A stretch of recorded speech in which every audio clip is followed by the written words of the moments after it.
ॐ श्रीं ह्रीं क्लीं ग्लौं गं गणपतये वरवरद सर्वजनं मे वशमानय स्वाहा।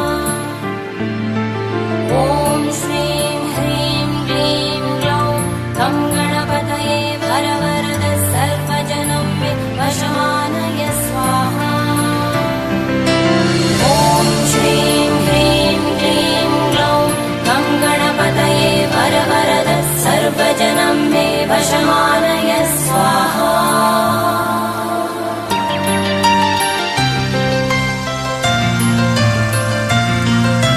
तत्पुरुषाय विद्महे वक्रतुण्डाय धीमहि तन्नो